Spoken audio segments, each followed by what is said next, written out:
أعوذ بالله من الشيطان الرجيم. بسم الله الرحمن الرحيم. الحمد لله الذي أنزل على عبده الكتاب ولم يجعل له عوجا قيما لينذر بأسا شديدا من لدنه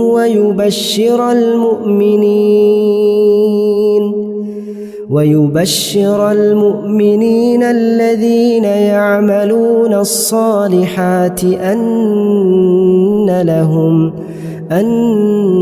لهم أجرا حسنا ماكثين فيه أبدا وينذر الذين قالوا اتخذ الله ولدا ما لهم به من علم ولا لآبائهم كبرت كلمة تخرج من أفواههم إن يقولون إلا كذبا فلعلك باخع نفسك على آثارهم إن لم يؤمنوا بهذا الحديث أسفا إنا جعلنا ما على الأرض زينة لها لنبلوهم أيهم أحسن عملا وإنا لجاعلون ما عليها صعيدا جرزا أم حسبت أن أصحاب الكهف والرقيم كانوا من آياتنا عجبا إذ أوى الفتية إلى الكهف فقالوا ربنا آتنا من لدنك رحمة وهيئ لنا من أمرنا رشدا فضربنا على آذانهم في الكهف سنين عددا ثم بعثناهم لنعلم أي الحزبين أحصى لما لبثوا أمدا نحن نقص عليك نبأهم بالحق إنهم فتية آمنوا بربهم وزدناهم هدى وربطنا على قلوبهم إذ قاموا فقالوا ربنا رب السماوات والأرض لن ندعو من دونه إلها لقد قلنا إذا شططا هؤلاء قومنا اتخذوا من دونه آلهة لولا يأتون عليهم بسلطان بين فمن أظلم ممن افترى على الله كذبا وإذ اعتزلتموهم وما يعبدون إلا الله فأووا إلى الكهف ينشر لكم ربكم من رحمته ويهيئ لكم من أمركم مرفقا وترى الشمس إذا طلعت تزاور عن كهفهم ذات اليمين وإذا غربت تقرضهم ذات الشمال وهم في فجوة منه ذلك من آيات الله من يهد الله فهو المهتد ومن يضلل فلن تجد له وليا مرشدا وتحسبهم أيقاظا وهم رقود ونقلبهم ذات اليمين وذات الشمال وكلبهم باسط ذراعيه بالوصيد لو اطلعت عليهم لوليت منهم فرارا ولملئت منهم رعبا وكذلك بعثناهم ليتساءلوا بينهم قال قائل منهم كم لبثتم قالوا لبثنا يوما أو بعض يوم قالوا ربكم أعلم بما لبثتم فابعثوا أحدكم بورقكم هذه إلى المدينة فلينظر أيها أزكى طعاما فليأتكم برزق منه وليتلطف ولا يشعرن بكم أحدا إنهم إن يظهروا عليكم يرجموكم أو يعيدوكم في ملتهم ولن تفلحوا إذن أبدا وكذلك أعثرنا عليهم ليعلموا أن وعد الله حق وأن الساعة لا ريب فيها إذ يتنازعون بينهم أمرهم فقالوا ابنوا عليهم بنيانا ربهم أعلم بهم قال الذين غلبوا على أمرهم لنتخذن عليهم مسجدا سيقولون ثلاثة رابعهم كلبهم ويقولون خمسة سادسهم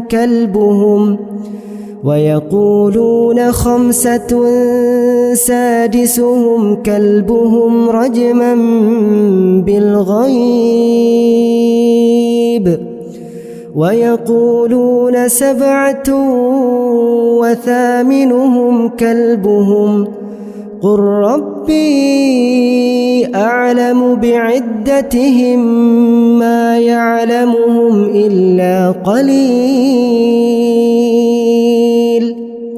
فلا تمار فيهم إلا مراء ظاهرا ولا تستفت فيهم منهم أحدا ولا تقولن لشيء إني فاعل ذلك غدا إلا أن يشاء الله واذكر ربك إذا نسيت وقل عسى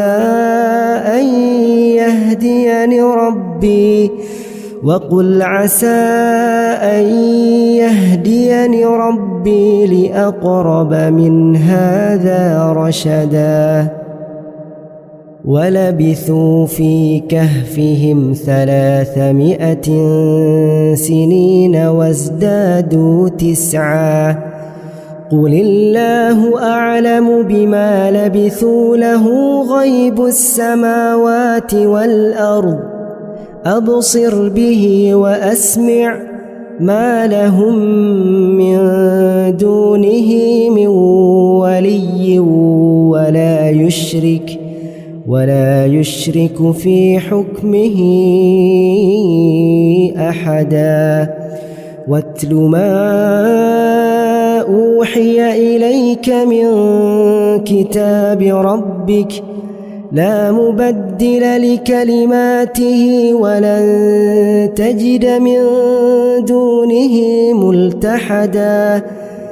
واصبر نفسك مع الذين يدعون ربهم بالغداة والعشي يريدون وجهه ولا تعد عيناك عنهم تريد زينة الحياة الدنيا ولا تطع من أغفلنا قلبه عن ذكرنا واتبع هواه وكان أمره فرطا وقل الحق من ربكم فمن شاء فليؤمن ومن شاء فليكفر إنا أعتدنا للظالمين نارا أحاط بهم سرادقها وإن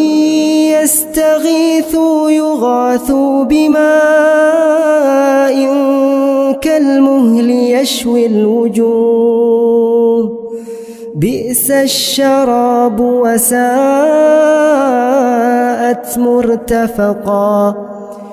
إن الذين آمنوا وعملوا الصالحات إنا لا نضيع أجر من أحسن عملا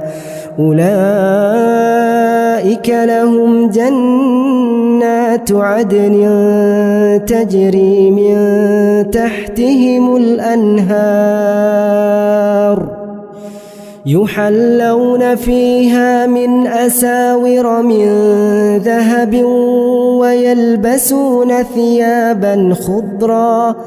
ويلبسون ثيابا خضرا من سندس واستبرق متكئين فيها على الأرائك نعم الثواب وحسنت مرتفقا واضرب لهم مثل الرجلين جعلنا لأحدهما جنتين من أعناب وحففناهما بنخل وجعلنا بينهما زرعا كلتا الجنتين آتت أكلها ولم تظلم منه شيئا وفجرنا خلالهما نهرا وكان له ثمر فقال لصاحبه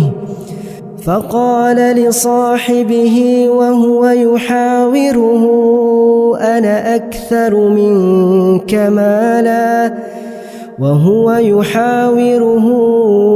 أنا أكثر منك مالا وأعز نفرا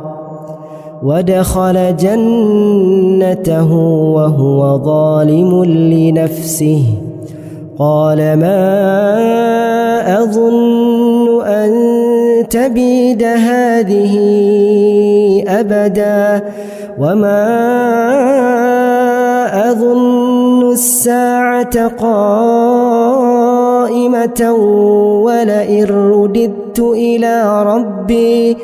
ولئن رددت إلى ربي لأجدن خيرا منها منقلبا قال له صاحبه وهو يحاوره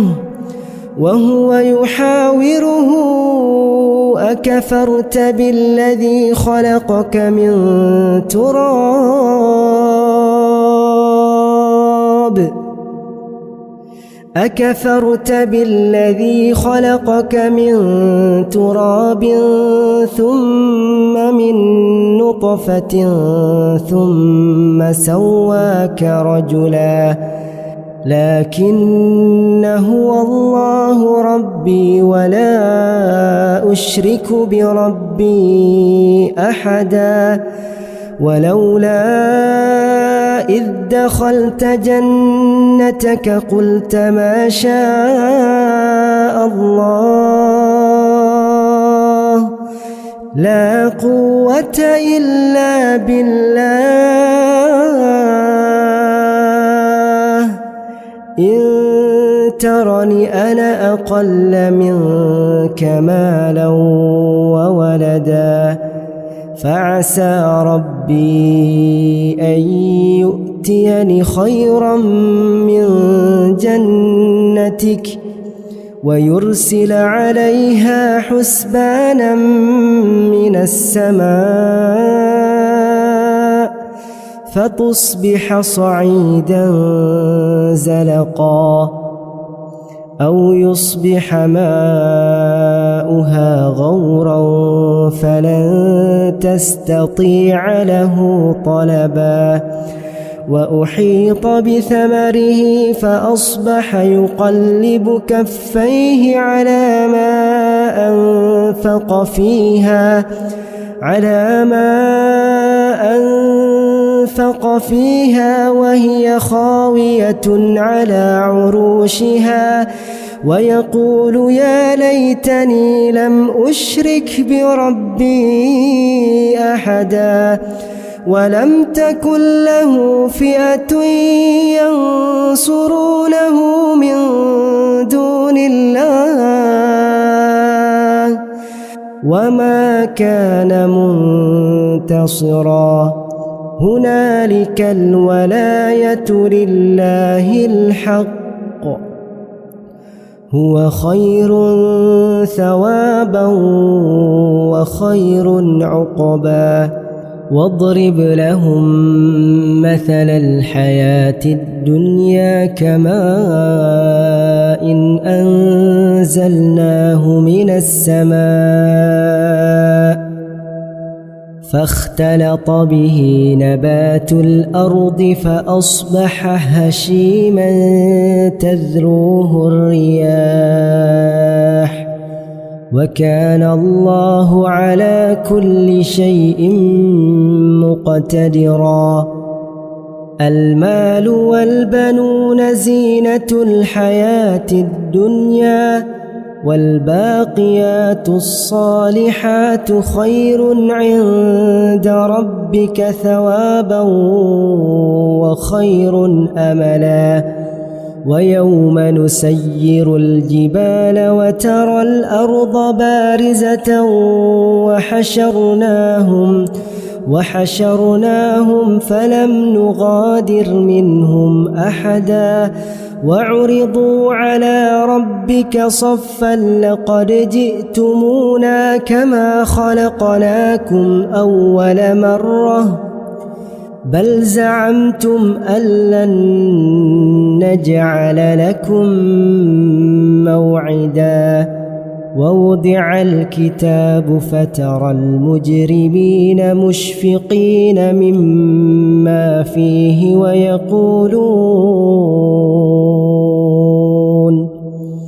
ويقولون يا ويلتنا ما لهذا الكتاب لا يغادر صغيرة ولا كبيرة إلا أحصاها ووجدوا ما عملوا حاضرا ولا يظلم ربك أحدا وإذ قلنا للملائكة اسجدوا لآدم فسجدوا إلا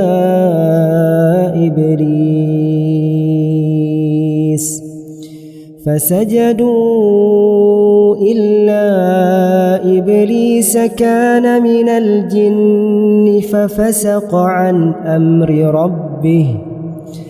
أفتتخذونه وذريته أولياء من دوني وهم لكم عدو بئس للظالمين بدلا ما أشهدتهم خلق السماوات والأرض ولا خلق أنفسهم وما كنت متخذ المضلين عضدا ويوم يقول نادوا شركائي الذين زعمتم فدعوهم فلم يستجيبوا لهم وجعلنا بينهم موبقا ورأى المجرمون النار فظنوا أنهم مواقعوها ولم يجدوا عنها مصرفا ولقد صرفنا في هذا القرآن للناس من كل مثل وكان الإنسان أكثر شيء جدلا وما منع الناس أن يؤمنوا إذ جاءهم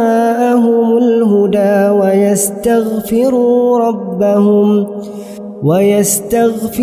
ربهم إلا أن تأتيهم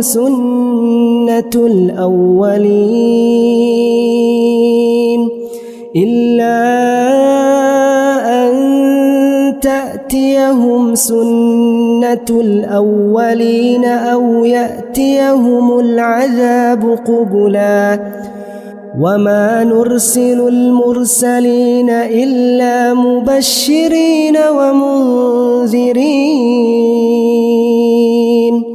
ويجادل الذين كفروا بالباطل ليدحضوا به الحق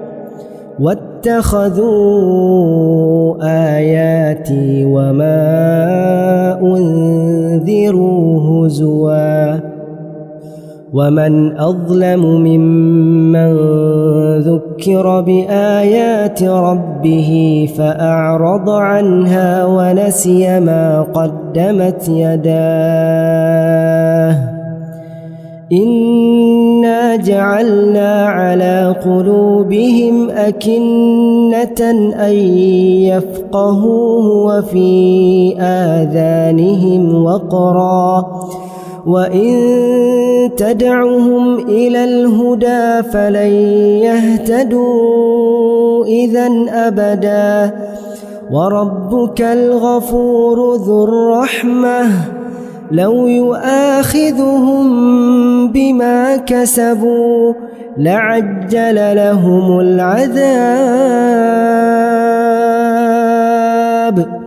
بل لهم موعد لن يجدوا من دونه موئلا وتلك القرى أهلكناهم لما ظلموا وجعلنا لمهلكهم موعدا وإذ قال موسى لفتاه لا أبرح حتى أبلغ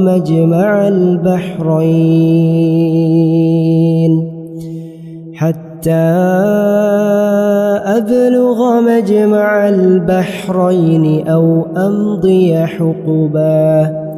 فلما بلغا مجمع بينهما نسيا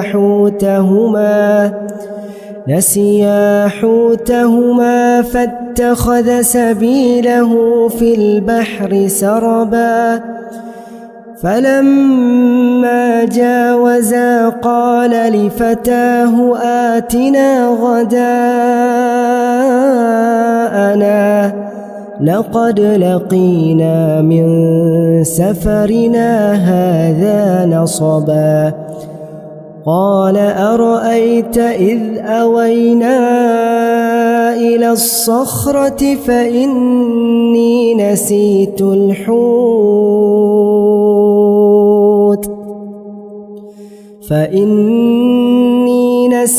الحوت وما أنسانيه إلا الشيطان أن أذكره واتخذ سبيله في البحر عجبا قال ذلك ما كنا نبغ فارتدا على آثارهما قصصا فوجدا عبدا من عبادنا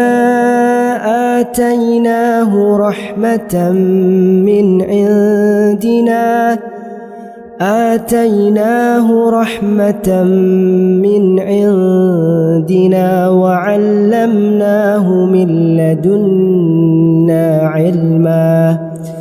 قال له موسى هل أتبعك على أن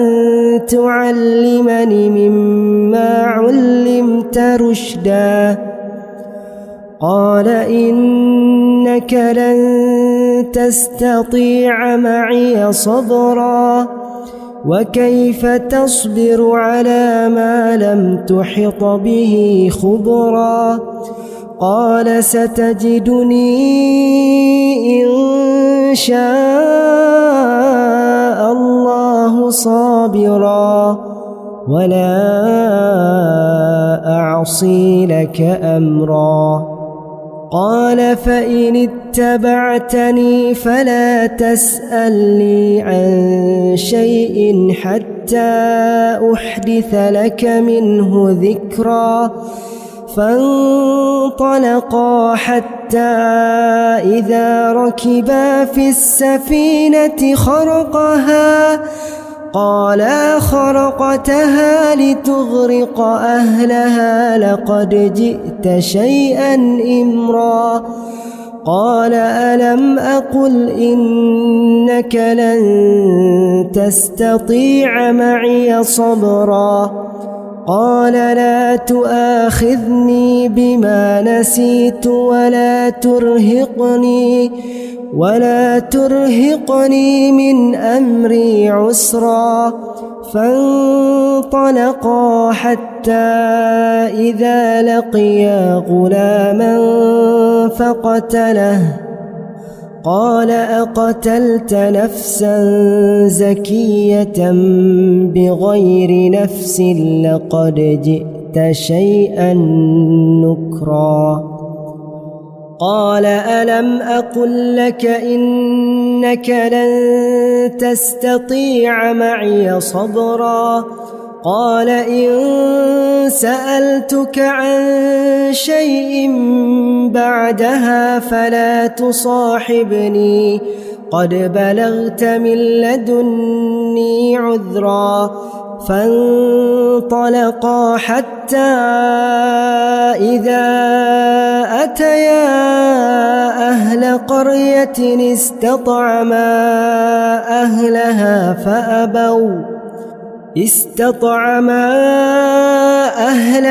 فأبوا أن يضيفوهما فوجدا فيها جدارا يريد أن ينقض فأقامه قال لو شئت لاتخذت عليه أجرا قال هذا فراق بيني وبينك سأنبئك بتأويل ما لم تستطع عليه صبرا أما السفينة فكانت لمساكين يعملون في البحر فأردت أن أعيبها وكان وراءهم ملك يأخذ كل سفينة غصبا وأما الغلام فكان أبواه مؤمنين فخشينا أن يرهقهما طغيانا وكفرا فأردنا أن يبدلهما ربهما خيرا منه زكاة وأقرب رحما وأما الجدار فكان لغلامين يتيمين في المدينة وكان تحته كنز لهما وكان أبوهما صالحا فأراد ربك أن يبلغا أشدهما ويستخرجا كنزهما رحمة من ربك وما فعلته عن أمري ذلك تأويل ما لم تستع عليه صبرا ويسألونك عن ذي القرنين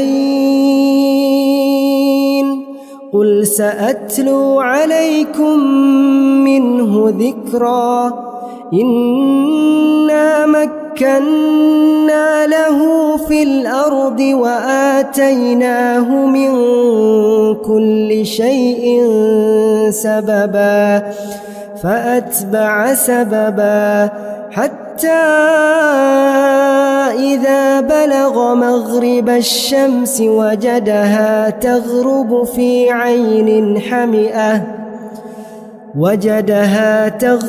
في عين حمئة ووجد عندها قوما قلنا يا ذا القرنين إما أن تعذب وإما أن تتخذ فيهم حسنا قال أما من ظلم فسوف نعذبه ثم يرد إلى ربه فيعذبه عذابا نكرا وأما من آمن وعمل صالحا فله جزاء الحسنى وسنقول له من أمرنا يسرا ثم أتبع سببا حتى إذا بلغ مطلع الشمس وجدها تطلع على قوم لم نجعل لهم من دونها سترا كذلك وقد أحطنا بما لديه خبرا ثم أتبع سببا حتى إذا بلغ بين السدين وجد من دونهما قوما لا يكادون يفقهون قولا قالوا يا ذا القرنين إن يأجوج ومأجوج مفسدون في الأرض فهل نجعل لك خرجا على أن تجعل بيننا وبينهم سدا قال ما مكني فيه ربي خير فأعينوني بقوة أجعل بينكم وبينهم ردما آتوني زبر الحديد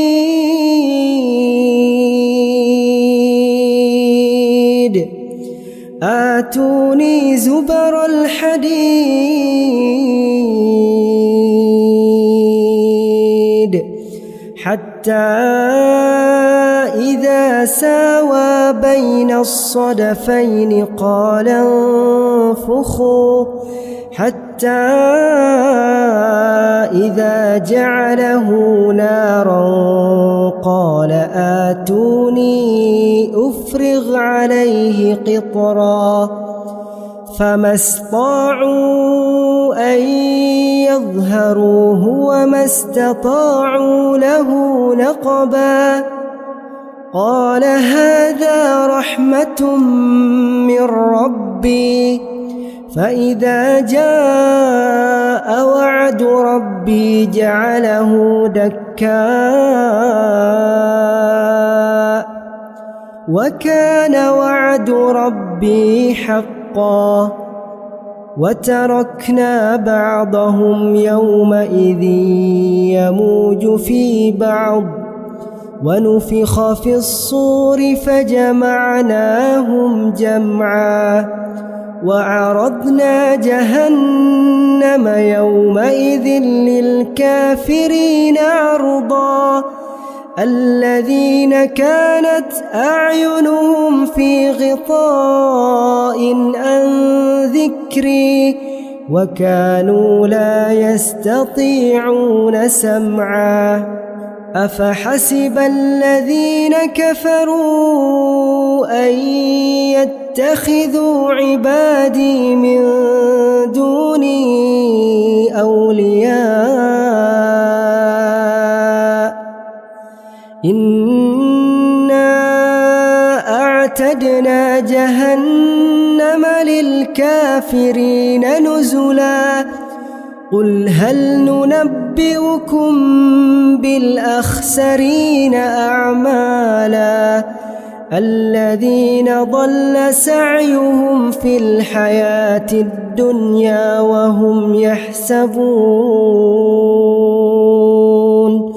وهم يحسبون أنهم يحسنون صنعا أولئك الذين كفروا بآيات ربهم ولقائه فحبطت أعمالهم فلا نقيم لهم يوم القيامة وزنا ذلك جزاؤهم جهنم بما كفروا واتخذوا آياتي ورسلي هزوا إن الذين آمنوا وعملوا الصالحات كانت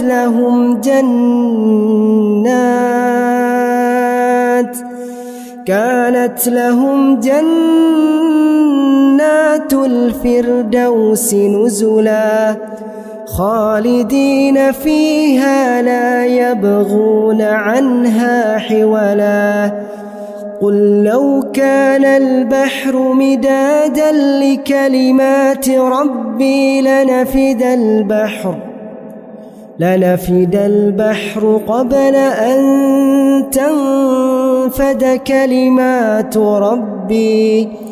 ولو جئنا بمثله مددا قل إنما أنا بشر مثلكم يوحى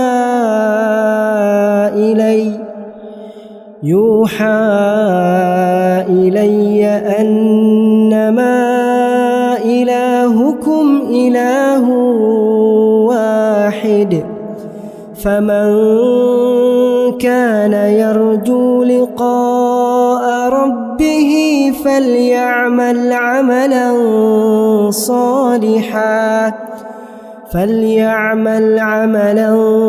صالحا ولا يشرك بعبادة ربه أحدا.